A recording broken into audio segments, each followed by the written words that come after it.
E aí, gurizada, bem-vindos ao meu canal. Vamos falar de espectrofotometria.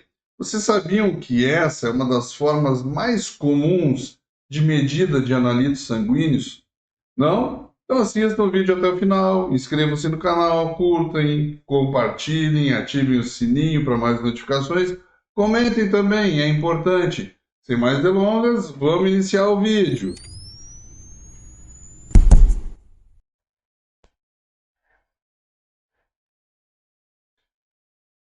A espectrofotometria, ela é uma das técnicas analíticas mais utilizadas para determinações quantitativas de espécies químicas, devido à robustez, à instrumentação relativamente simples e de baixo custo, e também ao grande número de aplicações já desenvolvidas. Essa técnica, ela se baseia na medida da absorção de radiação eletromagnética nas regiões visível e ultravioleta, por espécies químicas que são moléculas, íons em soluções. Na análise quantitativa, a atenuação do feixe de radiação é, dentro de certos limites, proporcional à concentração da espécie química a ser determinada. E as espécies químicas de interesse geralmente estão presentes na solução líquida. Então, tudo se baseia na radiação eletromagnética, né? Muitos experimentos foram realizados em laboratório e são melhor interpretados partindo da ideia de que a radiação se propaga na forma de ondas. E essas ondas são caracterizadas com respeito a algumas propriedades, tais como frequência, comprimento de onda, número de onda. O comprimento de onda, que a gente pode chamar de lambda, ele se refere à distância entre dois pontos equivalentes de ondas subsequentes. Por exemplo, duas cristas adjacentes, conforme a figura que está aí no vídeo. Outra característica importante de uma onda eletromagnética é a sua frequência, ou seja, o número de unidades completas de comprimento de onda que passam por um ponto fixo por unidade de tempo. Isso decorre do fato de que a onda se propaga numa velocidade constante. E a teoria ondulatória da radiação eletromagnética também explica muitos fenômenos ópticos, tais como reflexão, refração e difração. No entanto, em alguns casos é conveniente considerar que a radiação é constituída de partículas portadoras de energia, chamadas fótons, e assim se torna útil pensar no feixe de luz como sendo constituído por um conjunto de fótons. Dessa forma, cada comprimento de onda está associado a uma quantidade definida de energia. A absorção de radiação tem como consequência a diminuição do número de fótons e da amplitude das ondas que constituem a radiação eletromagnética. Então, no espectro eletromagnético, as radiações de interesse para a humanidade variam desde aquelas de altíssima energia, como os raios gama, até aquelas de baixa energia, como as ondas de rádio. Dá-se o nome de espectro eletromagnético ao conjunto de radiações eletromagnéticas divididas em função do comprimento de onda. A região relativamente estreita do espectro, cujas radiações são perceptíveis ao olho humano, é chamado de região visível. Dependendo da região do espectro eletromagnético considerada, diferentes unidades são empregadas para caracterizar as radiações. Nas regiões visível e ultravioleta, o comprimento de onda é geralmente expresso em nanômetros. A lei de Lambert e Beer, ou somente lei de Beer agora, né?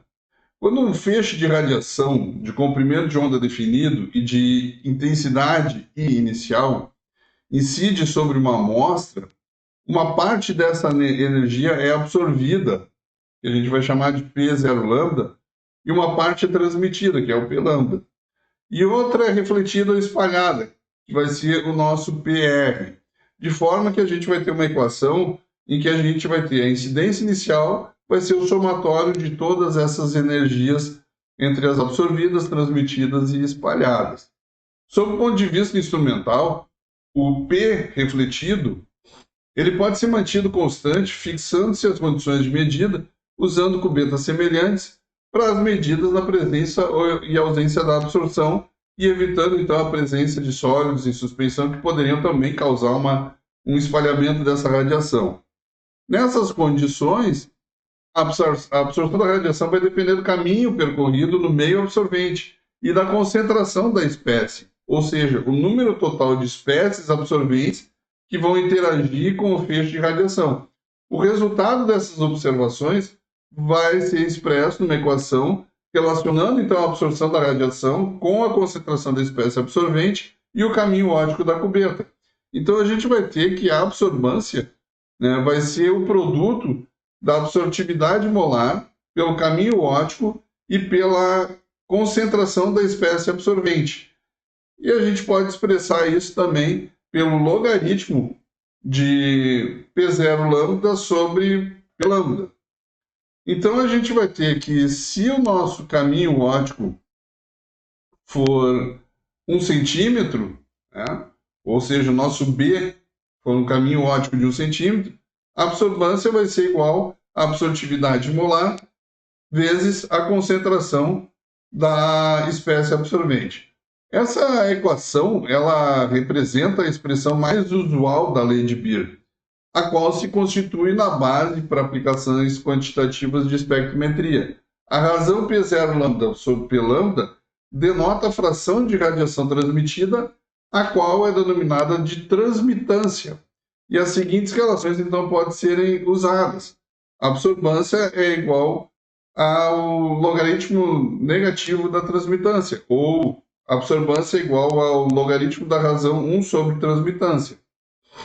Na prática, a absortividade molar pode ser empregada para se estimar a mínima concentração detectável da espécie química, fornecido o caminho óptico B de 1 centímetro, e a menor absorbância mensurável. Assim, supondo um equipamento com boa estabilidade, o menor valor mensurável de absorbância diferente de zero é de 0,001. Por exemplo, então, se a gente empregar um método para determinação de ferro com a 1,10 penantrolina, que tem uma absortividade molar de 1,1 vezes 10 na 4 litros por mol por centímetro, a 512 nanômetro, num espectrofotômetro com cubeta de 1 centímetro de caminho óptico, a concentração mínima detectável de ferro, ou seja, o C mínimo, ele pode ser calculado. De que forma? A gente vai usar as mesmas relações já vistas anteriormente. Né? A absorbância, né, vai ser igual a concentração vezes o caminho óptico e vezes a absortividade molar. Nesse caso, a gente já tem uma concentração mínima, a gente já conhece a concentração mínima, que seria diferente de zero, a menor diferente de zero, a 0,001.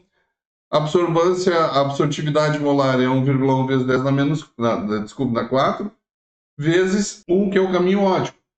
Esse valor vai ser dado como, então, 9,09 vezes 10 na menos 8 mol por litro de ferro. Normalmente a gente não expressa o ferro nessa concentração, mol por litro. Na maioria das vezes ele é expresso em microgramas por decilitro. Então a gente vai fazer a conversão, e a conversão então é multiplicar o 9,09 por 55,85 gramas por mol, e a gente vai chegar num valor de 5,08 microgramas por decilitro. Evidentemente, esse valor mínimo ele é considerado em ausência de incertezas na medida da absorbância e ausência de espécies químicas interferentes, aspectos que podem ser discutidos em outro momento. A lei de Beer ela pode ser aplicada com sucesso somente para descrever o comportamento da absorção de soluções diluídas. Em altas concentrações, a absortividade sofre pequena alteração em função da interação intermolecular. Em soluções muito concentradas, desvios determinados pela variação de absortividade, como o índice de refração da solução, também pode ocorrer. Na prática, a gente recomenda, então, uma diluição da amostra para superar esses efeitos, de forma que a absorbância seja inferior a 1, né, ou seja, 10% de transmissão, visando minimizar os erros associados às medidas instrumentais. Vamos ver alguma coisinha dos espectrofotômetros, né? Esses são equipamentos para medida espectrofotométrica e eles são denominados espectrofotômetros e várias configurações são disponíveis comercialmente. Em alguns casos, a baixa resolução espectral muda o nome de espectrofotometria para fotometria. Por exemplo, quando filtros são utilizados para a seleção de faixa de radiação incidente. Então, quando a gente usa um prisma, que a gente consegue uma gama de diferentes comprimentos de onda, a gente chama de espectrofotometria. Quando a gente usa uns filtros que têm uma passagem limitada de alguns comprimentos de onda, a gente vai chamar de fotometria. Essa figura desse diagrama de blocos vai mostrar basicamente um esquema de um espectrofotômetro de feixe único, que é o que mais a gente tem em laboratório. Muitos laboratórios também trabalham com feixe duplo, mas simplesmente aí a gente vai ter um esquema de espelhos na hora da produção dos feixes de luz. E o que a gente vai ter aqui, né? A gente vai ter uma fonte de radiação que vai passar por um monocromador e esse monocromador vai passar o feixe pela solução e já vai então detectar o material, a quantidade de fótons e ondas que passaram e vai para o amplificador e isso já sinaliza um sinal eletrônico que vai dizer qual a concentração do elemento que está na amostra. Agora vamos ver partes desse espectrofotômetro em cada momento, em vários slides. Então, a fonte de radiação, idealmente, né, uma fonte ela deve ser estável e emitir um feixe de radiação com intensidade suficiente para ser detectável mesmo após a sua monocromação e a absorção parcial. A sua estabilidade está, em geral, associada à sua fonte de alimentação, a qual é geralmente regulada. Em alguns instrumentos, o problema da instabilidade da fonte é superado dividindo-se o feixe de radiação em dois, né, que é os equipamentos de duplo feixe. Então, a gente tem lâmpadas de filamento de tungstênio. Elas apresentam uma emissão apreciável na faixa de 320 a 2.500 nanômetros, sendo largamente utilizado para a região do visível, 400 a 700 nanômetros, e do infravermelho próximo. Essas lâmpadas elas consistem em um filamento de tungstênio que se torna incandescente pela passagem da corrente elétrica. O filamento ele é mantido em atmosfera inerte dentro de um bulbo de vidro transparente, a radiação é emitida. A elevação da temperatura desloca o máximo de emissão para regiões de menores comprimentos de onda, ou seja, próximo do infravermelho e também próximo do visível. Dessa forma, para evitar flutuações na emissão da fonte, é necessário que o filamento atinja uma temperatura constante, o que justifica ligar a lâmpada do aparelho, ou ligar o aparelho pelo menos uns 10 a 30 minutos antes de fazer qualquer medida. A gente também tem as lâmpadas de tungstênio e halogênio. Elas contêm uma pequena quantidade de iodo dentro desse envelope de quartzo, que também está o filamento de tungstênio, e apresenta uma vida útil superior à lâmpada de tungstênio comum. O iodo adicionado ele reage com o vapor de tungstênio, formando um composto que se deposita sobre o filamento aquecido na forma de tungstênio. Temos também a lâmpada de deutério. A lâmpada de deutério constitui de um invólucro de vidro com uma janela de quartzo preenchido com gás deutério a baixa pressão. Produz um espectro contínuo, sendo geralmente usada para medidas nas regiões de 200 a 400 nanômetros. A emissão é produzida por excitação elétrica do gás. Em relação à seleção do comprimento de onda, como fontes de emissão contínua são normalmente empregadas, é necessário o uso de seletores de comprimento de onda, filtros de absorção ou interferência e monocromadores. O emprego de uma banda mais estreita de radiação também tende a melhorar a sensibilidade e a seletividade de medidas espectrofotométricas. A seleção de comprimentos de onda é geralmente feita com monocromadores, que permite uma variação contínua de comprimentos de onda. São os prismas. Os monocromadores são constituídos por uma fenda de entrada, um espelho ou lente colimador para uma produção de um feixe paralelo de radiação, um prisma ou uma rede de difração para a dispersão da radiação e um espelho ou lente focalizadora para a projeção de imagem formada sobre um plano focal que reside em uma fenda de saída. A radiação ela passa através da fenda de entrada retangular incide sobre um prisma que promove a separação das radiações em diferentes comprimentos de onda, e a radiação de comprimento de onda desejada é focalizada, então, diretamente na fenda de saída. A gente tem os recipientes de amostra. Usualmente, a gente chama de cubetas. São constituídos de materiais transparentes à radiação na região espectral de interesse. Suas janelas devem ser perfeitamente normais à direção do feixe incidente, de forma a serem minimizadas as perdas por refração, que são mais pronunciadas em cubetas cilíndricas. Dentre os materiais para sua confecção, a gente pode destacar o vidro borosilicato, que ele é transparente entre 380 a 2.000 nanômetros, o quartzo ou sílica fundida, que ele é transparente entre 160 nanômetros a 3.500 nanômetros, e somente cubetas de quartzo são apropriadas também para as medidas no ultravioleta, enquanto que as cubetas de quartzo, vidro ou acrílico pode ser empregado em qualquer região visível. Os detectores de radiação. Em espectrofotômetros ultravioleta e visível, são usados ou utilizados transdutores que correspondem à radiação incidente, os quais são denominados detectores fotoelétricos ou transdutores fotônicos.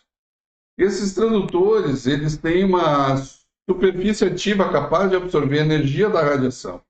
Em alguns casos, a absorção da radiação promove a emissão de elétrons produzidos por uma fotocorrente. Em outros, a absorção da radiação promove um aumento da condutividade, o fenômeno, então, que vai ser chamado de fotocondução. Existem vários tipos de detectores fotoelétricos. Vamos começar pelas células fotovoltaicas. A energia radiante gera uma corrente elétrica na interface entre uma camada semicondutora e um metal. Essas células são usadas principalmente na região do visível. A gente tem também as válvulas fotoelétricas. A energia radiante provoca uma emissão de elétrons quando incide uma superfície sólida de material adequado, que vai dar o efeito fotoelétrico. Essas células são usadas já na região do ultravioleta e visível. As válvulas fotomultiplicadoras. A energia radiante causa uma emissão de elétrons de uma superfície sólida, um cátodo semicilíndrico, também por um efeito fotoelétrico. Então, os elétrons ejetados são acelerados em direção a um eletrodo, o dínodo, devido a uma diferença de potencial na ordem de cerca de 90 volts em relação ao cátodo, removendo os outros elétrons que são acelerados para a superfície de um segundo dínodo, e assim sucessivamente, resultando em amplificação em cascata. Tipicamente, 10 nas 7 elétrons são coletados no ânodo para cada fóton incidente no cátodo. As válvulas fotomultiplicadoras apresentam, então, excelente desempenho em termos de sensibilidade para a região ultravioleta visível, com uma resposta muito rápida. Temos também os fotodiodos de silício. Os fótons aumentam a condutância através de uma junção PN reversamente polarizada.